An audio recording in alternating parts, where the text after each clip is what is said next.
हमने गेम बदला, सारा फ्रेम बदला, बॉल को किया क्रैंक, नया स्विंग डाला बैंक, रिवर्स से किया आउट, पूरी दुनिया को डाउट, ये है लेगेसी हमारी स्ट्रेटजी। अस्सलाम वालेकुम। आजकल हम मॉडर्न डे क्रिकेट की बहुत बात करते हैं कि पाकिस्तानी प्लेयर्स में वो मॉडर्न फ्लेयर होना चाहिए, अग्रेशन होना चाहिए, इंटेंट होनी चाहिए। लेकिन अगर हम देखें तो पाकिस्तान के प्लेयर ही असल में इस मॉडर्न डे क्रिकेट को दुनिया को इंट्रोड्यूस करवाने वाले प्लेयर हैं। और खासकर इस वीडियो में जिन 4 प्लेयर्स की मैं बात करने जा रहा हूं, इन्होंने ओडीआई क्रिकेट को टोटली रिवैम्प कर दिया था, इसको रेवोल्यूशनाइज कर दिया था। उसमें बहुत सारे न्यू ट्रेंड्स लेके आए थे। मॉडर्न डे क्रिकेट कैसे खेलनी है, पावर प्ले में स्कोर कैसे करना है, डेथ ओवर्स कैसे करवाने हैं, डेथ ओवर्स में बैटिंग कैसे करनी है, हार्ड हिटिंग कैसे करनी है, ये सारी चीजें इन्होंने इंट्रोड्यूस करवाई। इन 4 प्लेयर्स में जो पहला नाम है वो सईद अनवर का नाम है। he's hit this well.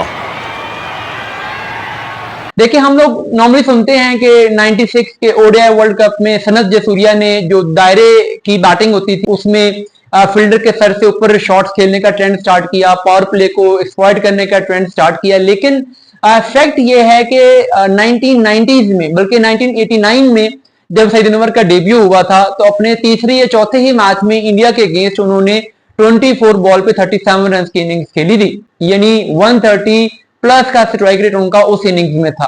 और उसके बाद 1990 में ऑस्ट्रेलिया के अगेंस्ट उन्होंने एक ऐसी इनिंग खेली जिसमें उन्होंने 150 प्लस के स्ट्राइक रेट से बैटिंग की। और इसी साल उन्होंने श्रीलंका के खिलाफ एक बड़ी 100 स्कोर की, 126 रन स्कोर किए, और कितनी बॉल्स पे, 99 बॉल्स पे। There he goes this time. That's the great result. That's 4. Nicely hit. He's gone for the shorter boundary this time. आजकल भी अगर कोई भी ओडीआई बैट्समैन 99 बॉल पर 100 स्कोर करता है तो हम कहते हैं कि यार बहुत जबरदस्त स्ट्राइक रेट से बैटिंग की है, बहुत तेज खेला है। तो आप इमेजिन करें कि सईद अनवर ने उस टाइम पे मॉडर्न डे क्रिकेट को कैसे रेवोल्यूशनाइज किया था। और इस इनिंग में उन्होंने 5 सिक्सेस भी लगाए थे। उसके बाद फिर आगे जाके 96 में सनत जयसूर्या तो बहुत लेट आए, तो इसलिए सईद अनवर वो पहले ओपनर थे जिन्होंने पावर प्ले में तेज खेलने का ट्रेंड स्टार्ट किया था। और 96 से क्वार्टर फाइनल भी अगर आपको याद हो, इंडिया के अगेंस्ट जैसे आके सईद अनवर ने स्टार्ट किया था तो क्राउड को साइलेंट कर दिया था और लगा था कि पाकिस्तान तो वन साइडेड ये मैच जीत जाएगा, लेकिन बाद में पाकिस्तान कोलैप्स हुआ। एनीहाउ, तो सईद अनवर मेरे ख्याल में पावर प्ले के जो 15 ओवर थे उसमें फील्डर्स के ऊपर से रन करने वाले, तेज बैटिंग करने वाले, पावर प्ले को एक्सप्लॉइट करने वाले दुनिया के पहले बैट्समैन थे। उसके बाद अगर हम देखें तो एक और प्लेयर है पाकिस्तान के allrounder Abdul Razzaq.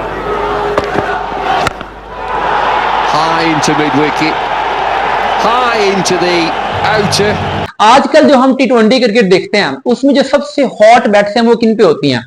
Andre Russell पे हो जाएंगी, कैरन पोलार्ड पे हो जाएंगी, डेवन ब्रावो पे हो जाएंगी, हार्दिक पांड्या पे हो जाएंगी। और इसकी रीजन क्या है? ये प्लेयर जाके डेथ ओवर्स के जो आखिरी 2-3 ओवर्स हैं वहां पे इनमें ये एबिलिटी है कि ये 50-60 रन स्कोर कर सकते हैं। बीच में मिडिल ओवर्स में कहीं आके ये 2-3 ओवर्स का स्पेल करवा सकते हैं, एक ओवर के 2-3 यूटिलिटी स्पेल्स करवा सकते हैं। इस वजह से ये टी20 क्रिकेट की सबसे हॉट प्रॉपर्टी है। एग्जैक्टली यही चीज अब्दुल रज़ाक ने तब स्टार्ट की थी जब अभी टी20 क्रिकेट का कोई कॉन्सेप्ट ही नहीं था। और इरफान पठान ने तो रज़ाक के बारे में कई दफा बात किया कि रज़ाक ने अपने टाइम से पहले आने वाली फ्यूचर वाली गेम खेली है। ये 2003 की बात है, शारजा का पाकिस्तान का पहला मैच है। जिम्बाब्वे के अगेंस्ट आखिरी 3 ओवर्स में रज़ाक ने 7 छक्के लगाए। उसके बाद चले जाते हैं 2004 में पाकिस्तान की टीम न्यूजीलैंड को टूर कर रही है, वेलिंगटन में मैच हो रहा है, पाकिस्तान को 13 ओवर्स में जीतने के लिए 136 रन जरूरत है। तब एंट्री होती है रज़ाक की, वो बैटिंग के लिए भी आए हैं। 13 ओवर हैं, 136 रन चेज करने हैं, 5 विकेटें पाकिस्तान की गिर चुकी हैं। रज़ाक आते हैं, वहां पे आके 40 बॉल्स पे 89 रन की इनिंग खेलते हैं। 40 बॉल 89 रन आजकल की दौर में भी बड़ी इनिंग होती है, लेकिन उस दौर में जब 2004 में, आज से 21 ईयर्स अगो। उसके बाद आती है बात 2005 में इंग्लैंड पाकिस्तान टूर करता है। रज़ाक 13 गेंदों पर 40 रन बना के खेल रहे होते हैं और लगता है कि ये जो 17 बॉल की फास्टेस्ट 50 का रिकॉर्ड है रज़ाक तोड़ देंगे।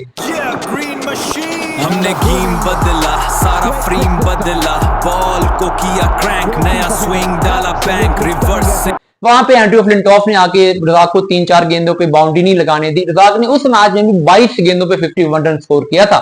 आजकल भी टी20 क्रिकेट में अगर कोई प्लेयर इतनी गेंदों पे 50 करे तो हम कहते हैं कि वाह यार बहुत अच्छी इनिंग्स खेली है। उसके बाद फिर 2006 में पाकिस्तान जाता है इंग्लैंड और वहां पे पाकिस्तान मैच खेल रहा है। पाकिस्तान ऊपर से बहुत बुरी बैटिंग करता है। वहां पे रजाक आखिरी 3 ओवर्स में 54 रन मारते हैं। Strike again. Big shot. और पाकिस्तान 235 तक जाने में कामयाब होता है। तो ये एक फिनोमिनल इनिंग्स थी रजाक की उस दौर में, 3 ओवर में 55 के करीब रन करना। फिर पाकिस्तान 2010 में जब इंग्लैंड जाता है तो वो इनिंग जिसमें रजाक ने आखिरी 9 गेंदों में 9 की 9 बाउंड्रीज मारी। आजकल भी 9 गेंदों पे 9 बाउंड्रीज लगना इम्पॉसिबल लगता है, लेकिन रजाक ने तब मारी थी। फिर साउथ अफ्रीका के अगेंस्ट रजाक की इनिंग थी 2011 के वर्ल्ड कप से पहले जो सीरीज हुई थी उसमें, वो तो आपको याद ही होगी जब रजाक ने सिंगल हैंडेडली मैच जितवा दिया था, जो कि रजाक के करियर की शायद बेस्ट इनिंग है। तो रजाक ने वो काम किया है जो बाद में 10-15 साल के बाद T20 स्पेशलिस्ट ने काम करना शुरू किया। तीसरा नाम इस लिस्ट में शाहिद अफरीदी का है। Gone again. Oh, there she goes. That's a 12. That's a beauty. जैसे मैंने रजाक की बात की कि रजाक ने अपने दौर से पहले वो T20 स्पेशलिस्ट वाला रोल प्ले किया था जो आजकल बड़े बड़े ब्रांड जो T20 क्रिकेट के हैं वो प्ले कर रहे हैं। इसी तरीके से अफरीदी का अगर देखें तो 96-97 आज से 28-29 साल पहले आके वो 37 बॉल पे 100 मार देते हैं। और आज भी अगर कोई प्लेयर 43-44 बॉल पे 100 स्कोर करता है तो हम कहते हैं टूर्नामेंट की बेस्ट इनिंग्स है। तो आज से 29 ईयर्स पहले, तकरीबन 30 ईयर्स पहले, 3 डेकेड्स पहले अफरीदी 37 बॉल पे 100 स्कोर करते हैं। एक अनबिलीवेबल चीज थी। और सिर्फ वो 100 नहीं, उसके बाद अगली 15 साल में जो 10 फास्टेस्ट 50 स्कोर हुई उसमें से 4 या 5 अफरीदी की हैं। जो 10 अगली फास्टेस्ट 100 स्कोर हुई उसमें से 3 या 4 शाहिद अफरीदी की हैं। स्ट्राइक रेट उनका 120 के करीब चल रहा है ओडीआईज में, जबकि 70-80 स्ट्राइक रेट बाकी बैट्समैन का हुआ करता था। और एक जो ये अप्रोच थी कि एंटरटेनमेंट का जो वर्ड था, यूं कहें कि वो ओडीआई क्रिकेट में तो शाहिद अफरीदी ने इंट्रोड्यूस करवाया कि पता है कि आना है और मारना है। तो ये जो आजकल के T20 बैटर्स करते हैं कि पहली बॉल से आना है और हिट ही करनी है, विकेटें जितनी मर्जी गिरी हूं, तेज खेलना है, ये चीज तो अफरीदी ने स्टार्ट की थी।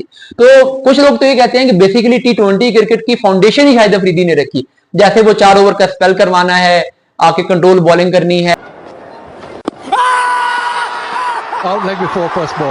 15-20 गेंदों पे 30-35 रन मारने हैं, अच्छी फील्डिंग करनी है। तो ये जो टोटली T20 क्रिकेट के डायनामिक्स हैं वो शाहिद अफरीदी 96-97 से करते हुए आपको दिखते हैं अगले 20 साल के लिए। और आखिरी नाम इस लिस्ट में आजकल हम कहते हैं डेथ बॉलिंग में लासिथ मलिंगा बड़ा जबरदस्त बॉलर है। उमर गुल का नाम लिया जाता है कि यार यॉर्कर्स क्या कमाल के करता था। तो आजकल भी T20 बॉलिंग में वैरायटीज वगैरह सब कुछ है, बट जो यॉर्कर की वैल्यू है, जो डेथ ओवर्स में एंगल्स के यूज की वैल्यू है, कोई उसको इनकार नहीं कर सकता।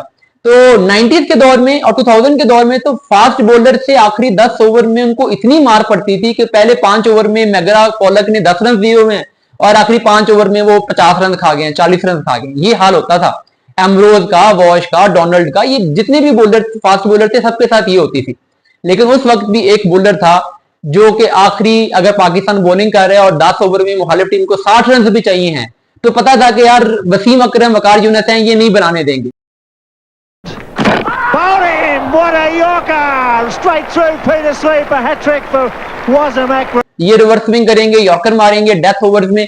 रिवर्स ना भी हो रही हो तो इनके यॉर्कर इतने डल्ली होते थे कि खेलने नहीं आते थे। वकार यूनुस तो यॉर्कर जनरली भी मारते थे, लेकिन वकार को कई दफा डेथ ओवर्स में मार पड़ जाती थी। वसीम अकरम डेथ ओवर्स के ऐसे स्पेशलिस्ट थे कि वो एंगल्स का यूज करेंगे, आगे round the wicket, over the wicket yorker मारेंगे, स्लो बाउंसर्स मारेंगे, बड़ी एक्यूरेसी के साथ डेथ ओवर्स में बॉल करेंगे। वाइड यॉर्कर्स भी वसीम अकरम ने इंट्रोड्यूस करवाए थे। तो एक ऐसा बॉलर जो कि आजकल की T20 बॉलिंग उसने 90s में करनी शुरू की थी। तो ये दुनिया क्रिकेट का पहला फास्ट बॉलर था जिसने डिफेंसिव बॉलिंग की टेक्निक्स डिस्कवर की थी। इससे पहले डिफेंसिव बॉलिंग की टेक्निक तो बॉलर के पास थी ही नहीं। तो वसीम अकरम भी अगर आजकल T20 क्रिकेट में खेल रहे होते तो बहुत बड़ा एसेट होते।